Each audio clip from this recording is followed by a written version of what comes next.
Hey.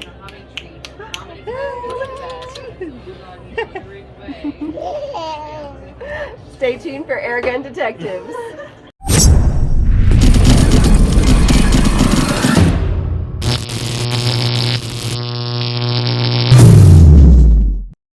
Welcome to a special episode of Airgun Detectives. I'm your host, JC, and our Rare and or Unusual series continues. And what do we have today? We've got the Chiappa Rhino. This is the 50DS. But I got something special here for you too. But you guys didn't know, for 2023, every month I'm featuring either a rare or an unusual airgun. So we're going to do that every month. So this month, it's the Rhino. Before we get into this, do me a favor if you hadn't already. Hit that subscribe button down in the corner. Doesn't cost you anything. It's absolutely free, but it really does help support the channel. And if you have an opportunity, check out my website, www.airgundetectives.com. On that site, I've got various t-shirts, I've got some hats, got my Generation 2 bipods, and I do relinquish some of my personal inventory on there, but it goes fast, so just check that out every once in a while. I randomly will put an air gun up there. Got to make room for their, the new ones to review, that's for sure. Okay, let's get back here to the Chiappa here, the Rhino. Okay, a couple things here. One, I want to tell you that this is a major sentimental value to me because this was the very last gift that little Sally gave me before she passed away. She gave it in Christmas of 2020. This was the very last gift she gave to me, and then shortly thereafter we lost her. So this definitely has a special spot in my heart. Also, I have the real deal.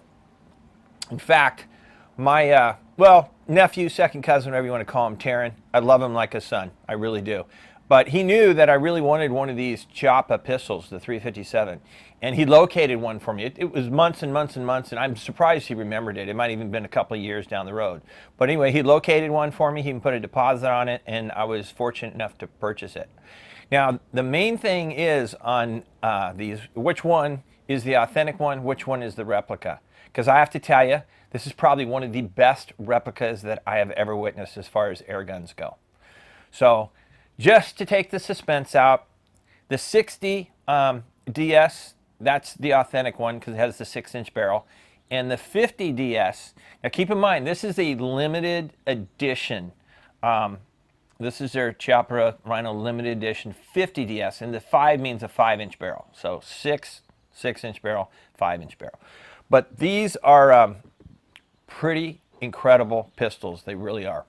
The attention to detail on the replica is pretty amazing. So these were actually designed by Chiappa, the airgun, the firearm industry in Italy. And then Winggun, who makes some of the Dan Wessons and some of the other pistols in Taiwan, actually put the parts together. And then Chiappa Firearms actually assembled these in their factory in Brescia, Italy. And they actually put these together. So pretty cool. And the limited edition one, if you'll notice, the cases are identical. It comes in the authentic case. It actually comes with, and I'll show you a close-up on it, it comes with the actual fiber optic sights that comes with the real firearm as well. And then they also include some moon clips, and I'm going to show you guys what a moon clip is. So real quick, this is the authentic one. We're just going to move this one out of the way for now so we can concentrate on our air gun. All right, let's pull this out of here. Okay, this is our CO2 pistol. It shoots .177 caliber BBs. This is CO2 powered. In fact, you kind of see this familiar setup here in the grip.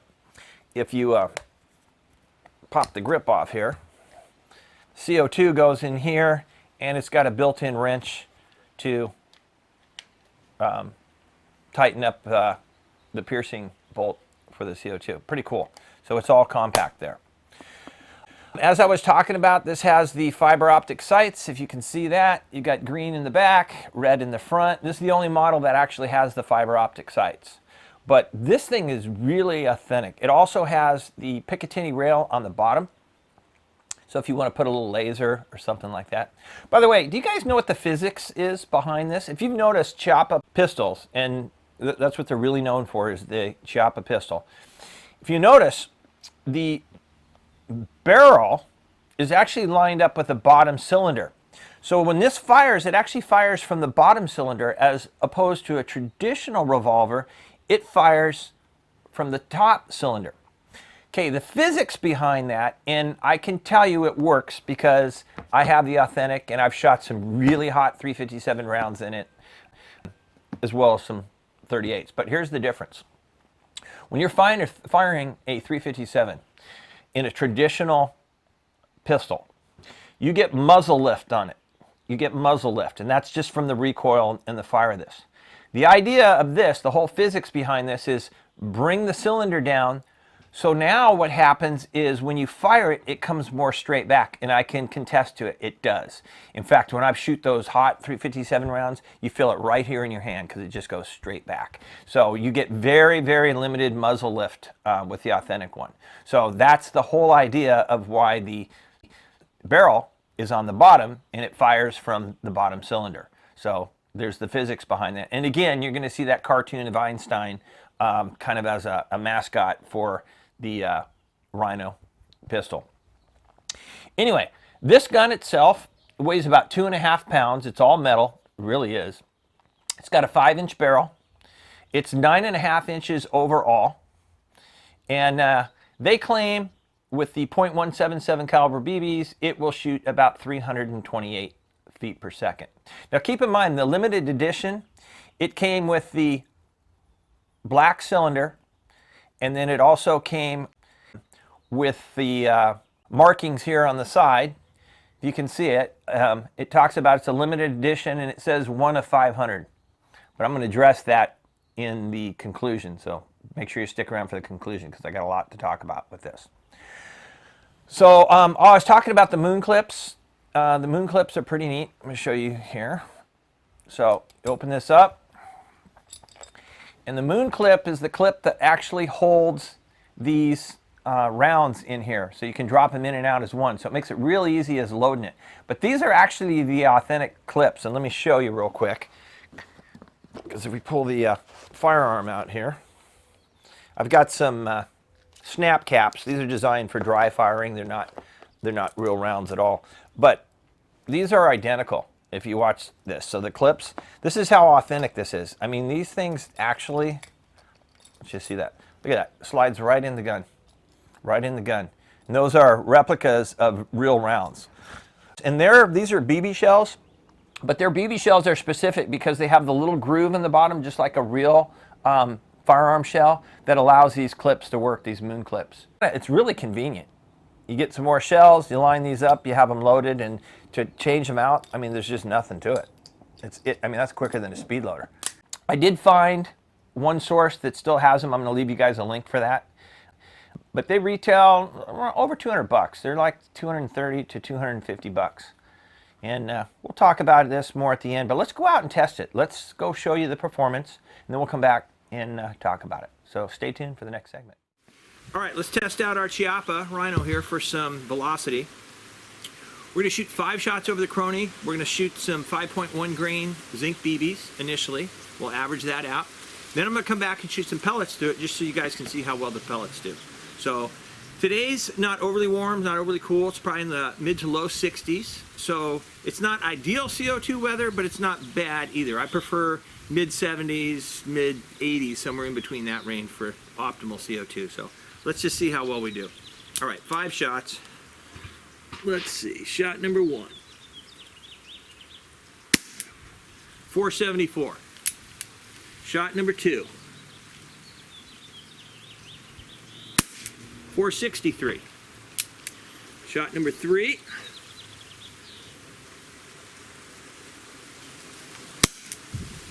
463 again.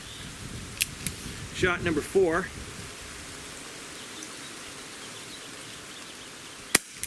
447. And shot number 5. 449. Not bad at all. Actually, that puts those BBs out pretty good. Let's go test it with some pellets now. All right, now we're going to test with some lead pellets. We're going to do some H&N Sport. These are the final match lights. They're roughly a 7.9 grain pellet, so they'd be equivalent to like your Crossman pellets, They're 7.9 grain. So that's pretty common weight. So let's see how well this does. Same thing, 5 shots. All right, shot number 1. 367. Shot number 2. 392. Shot number 3. 389. Shot number 4. 346. And one more.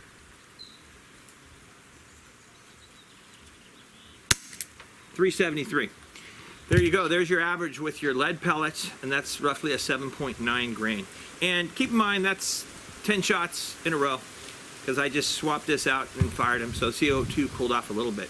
But that's definitely respectable performance out of a 5-inch barrel CO2 gun. All right, let's move on to the next segment. All right, let's test out our Rhino for some accuracy here. 6 rounds, I'm going to shoot 6 shots. We're going to start with BBs. I'm just going to shoot basic 5.1 zinc BBs. Then we'll put a fresh target up, and we're going to shoot pellets. And we'll just get a little comparison of how it does with both, because this is a smooth bore, it's not a rifled barrel.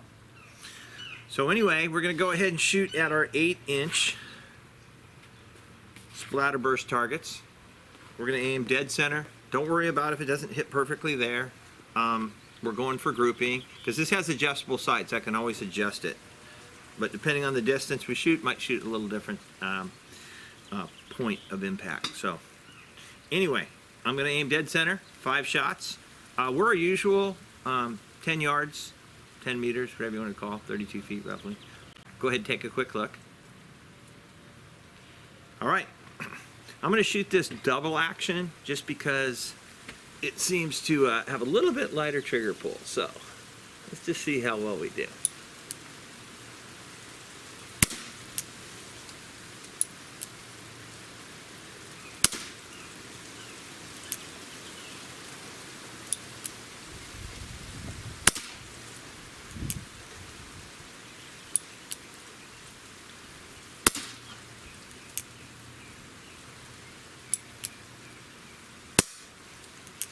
Five, one more. 6. Here we go. That's not too shabby, actually. That's a pretty good group, if I do say so myself. Anyway, let's try the pellets now and see how well that does. Okay, we're all loaded up with our pellets. What we're going to use is the H&N. These are the Final Match Lights. These are actually a 7.87 grain pellet, but it seemed to like these a lot. So once again, 6 shots. We're going to take 6 shots. 6 rounds go in the cylinder. Like I said, 6 shots. We'll just see how well they group. Again, we use a splatter burst just like we did before. All right.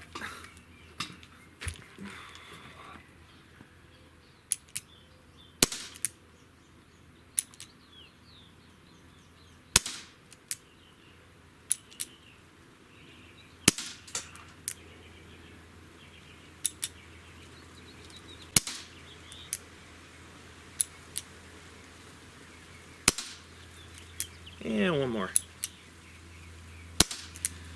Whoa. I think the pellets had the edge on the BBs. I do. But that's a heck of a group. I'd take that every day. Every day, that's for sure. All right, let's move on to the next segment. All right, guys, we're going to test out our Chiappa as far as the pull weight goes on the trigger. I can tell you it's pretty heavy. Heavy, but it's controllable. I like it better, believe it or not. I like this better in double action than single action, but we're going to test both for you. So let's do single, or rather double action first. Let's reset our Lyman trigger gauge here. And it's right around, I believe, if I remember correctly, right around 12 pounds. 11 pounds, 11 ounces. 11 pounds, 11 ounces. Okay, now we're going to try it in single action. Let's reset this. It's the first pistol I've ever shot that single action is not really any lighter than double action, so.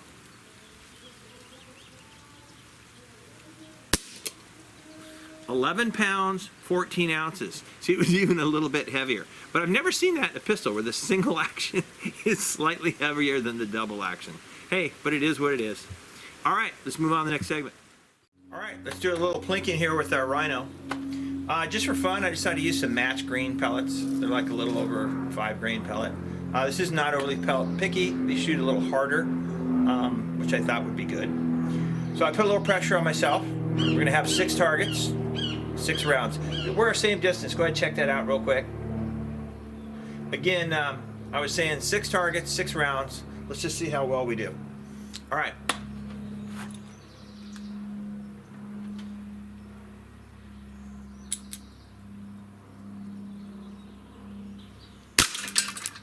Yep. Yep. Yep. Yep. See if we can get that shotgun shell there. In. Yep. And the can. There you go. Here's our Chiappa Rhino in business. All right, let's move on to the next segment. All right, let's wrap this up with our conclusion here. How'd our Rhino do? I'd say it did good. It really did. So let's talk about it like we would talk about any of the air guns. First, I got some negatives. My number one negative is the trigger on this thing. The trigger is horrific. It is horrible, absolutely horrible. And the worst part is it's worse in single action. This is like a 12-pound trigger. I mean, honest to God, when I first got it, I thought it was broke. When I was pulling the trigger, I thought, oh, the trigger doesn't work. Oh, it's jammed. Nope, it's just that heavy. And what's so sad is the authentic model has one of the best triggers I have ever used in a real firearm. It is so smooth and so crisp. Probably by far the best double action trigger. But the replica here, it's horrible. It really is. It's bad. Also, what really gripes me about this. So I told you guys little Sally got me this as a gift, and I was really jazzed because when I opened it up, obviously there was a little influencing of what do you want for Christmas type thing, and I picked it out. But anyway, so when I actually got the gun and opened it up on Christmas, I looked and it had the info of, you probably can't see it here, but I'll highlight it for you, 1 of 500. And I'm thinking, oh my God, I got lucky. I got number 1 out of 500. That's just great. Either they haven't been selling them or I'm just, you know, really, really lucky here. Okay, I do more research on it after I have the gun. They made 500 of them and they marked them all 1 of 500. What type of cheesy setup is that? I mean, seriously, they mark them all 1 of 500. I mean, they have individual serial numbers on this. So you're telling me you couldn't put 2 of 500, 3 of 500, all the way up to? Come on, you totally could have. But to print them all at 1 of 500, that is extremely disappointing. That's why I'm going on about this. It's sad. It's very sad because I was really stoked when I got it. And then I was really disappointed when I found out the rest of it. Okay, let's talk about the positives. There's enough negatives here. The positives. This is one of the best replicas I've ever seen. If you think about it, I have the authentic, so I compare it side by side, and it's unbelievable how they paid attention to detail on it. So they made this as authentic as you possibly could. The fit and finish on this is just awesome. I love the adjustable sights on this. The fiber optic sights are fantastic. They really are. I like the fact that they went through the trouble and they did, like some of the Dan Wessons and the other ones that you've seen. They put a actual wrench for the CO2, which is great. And then you're not always fumbling around looking for that. I like the fact that this will take pellet shells. And the same shells that go in the Dan Wesson will go in here. Now, the pellet shells don't have that little cut in the end, so you can't use the little moon clips. I think those are just specific to their BB shells, but these moon clips, these are the authentic 357 moon clips because I have a stack of them. And they work on their stock BB shells. Unfortunately, they don't work on the pellet shells because they don't have that little groove right at the base, which you would need.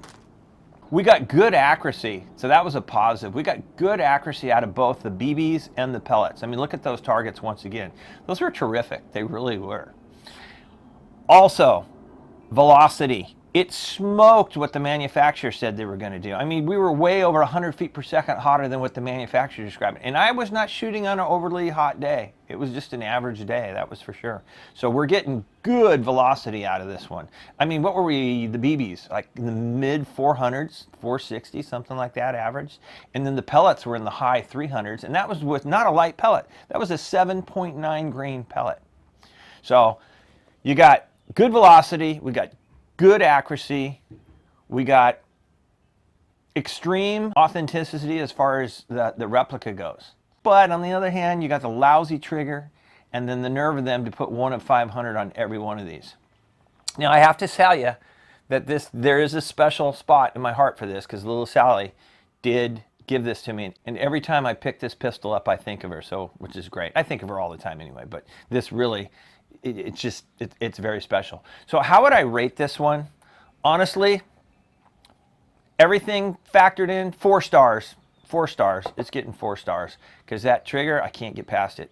I mean, it's manageable, and I don't know if I covered this. In double action, it's a lot better, and this is one of the few pistols that you can really, and I forgot to list this as a positive, but when you go to fire it and you're actually pulling the trigger, it's really easy for it to line up to that next position in double action to the cylinder, and then just to finish it off. So it doesn't waver. You can actually feel it when you're pulling the trigger. It actually then locks into that position when the cylinder rotates, and then you can finish it off. So in my opinion, much easier to shoot in double action. It really is. Much easier to shoot. Anyway, and I don't know if I showed you guys this. When it's cocked and loaded, the little red dot pops up on the back here. Can you guys see this? The little red dot right there. So you know that it's actually cocked. Because when you actually cock the Rhino, I forgot to show you this. When you cock the Rhino, you pull the hammer back, then the hammer goes forward. So you don't really know it's cocked like traditional revolvers. But what they do have, and it's the same one on the Authentic, the Bill McCoy, this little red dot that pops up that shows that the pistol is actually cocked. And then you can actually decock it too. You just pull the hammer back, pull the trigger in, and then ease it down, and it will decock. And then if you notice, then the little red marker actually disappears. So it's down there. When it's cocked, it comes back up. Hopefully you guys can see that. Anyway, I thought I would cover that so you can decock it. And I do like, I forgot to tell you, the way the cylinder opens, where you just push this little tab right here. Like I said, they did a good job on that. They really did. Okay. Anyway, I hope you enjoyed this episode of Airgun Detectives. Don't forget, this is our Rare and Unusual series. I'm going to give you one of these every month for the entire year of 2023. So don't forget, this is where we take the mystery out of the airgun. So until next time, I hope you and your families are doing well. You're getting a lot of shooting in. So take care. God bless.